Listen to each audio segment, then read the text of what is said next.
Good afternoon, everybody. It is Wednesday afternoon here in rainy northern Michigan, and this weather has got me feeling the blues.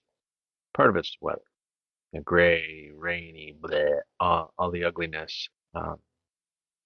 Gives me the blues once in a while, and that's all right. It's, the lack of sunshine is a problem for me time to time. So I've ordered one of those solar lights. See if we can nip this in the bud this year early. But instead of sitting here being sad and getting nothing done, but wandering around the house, moving things from one section to the next and considering that section clean and then looking at how cluttered the other section is, went to the store, went to Office Max. And I bought something that I've been needing because I've used up the old one. And it's this. It says bulletin log. What it is a gratitude journal. And it's a brand new one for me. Usually I use the graph paper one. They didn't have the graph paper one. Now you can use whatever kind you want. Lined, graph. This one has little dots in it. I'll have to try it out because I needed one. I wasn't going to come home with just regular line. I like to doodle sometimes. I like to draw and I like straight lines. It's one of my issues, and that's why I use graph paper because I can keep everything right where I need it and use it for journaling too. So today, the very first thing we're going to do is just happen to have these in my pocket. I was not running with them, I swear. The very first thing to do for me is cut this thing off, right? Put these back in my pocket so I can run around later. Then put it up, and this is just a great journal. And these things that I put in here, I do this every day. Sometimes I do it a couple times a day, and sometimes I do it a couple times in the morning. It just depends. Depends on what my gratitude level is. But this is now, if you can see those dots or not, but you can.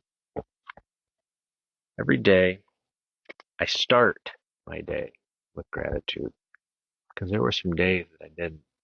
I should have. I didn't. And that's a part of the recovery process that you don't realize you need to do.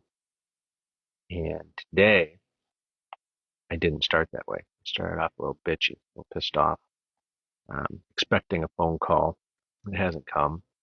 Expecting at least a text in response to some information sent, and it hasn't come. So instead of just moving past it and looking at all the good stuff, I got pissed off and I sulked, a brooding mood. So now I have a new gratitude journal. I'm happy about that.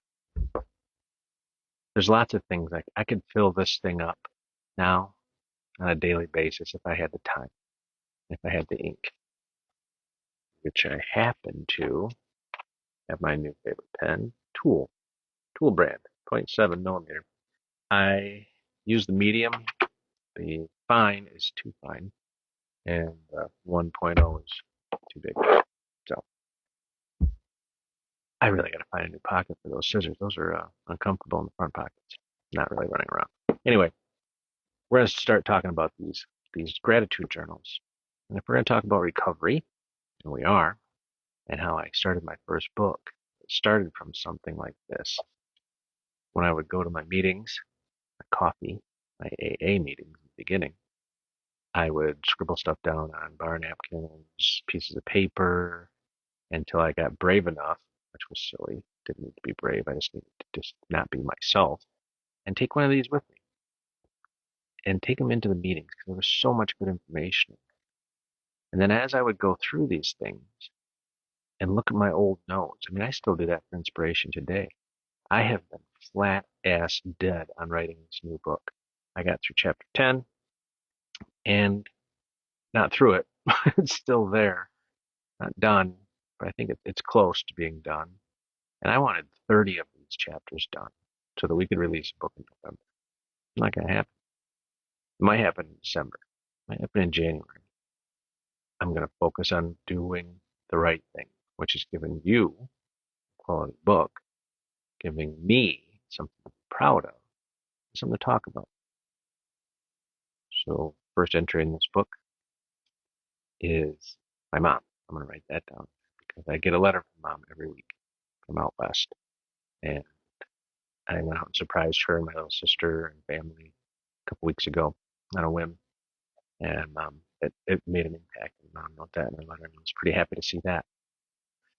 Second thing is my recovery, and everybody says, "Oh my God, I'm sick of hearing about it."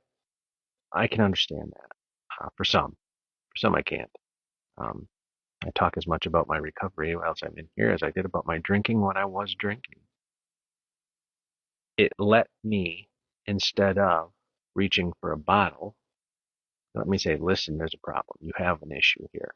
You got to get your ass in gear. Get out of the house. Go to the store. You don't have to buy anything. I just need to get out of here. But I wanted this journal. So I did have to buy something. And my new addiction is pens. So I have 4 new pens. I'm really excited to try.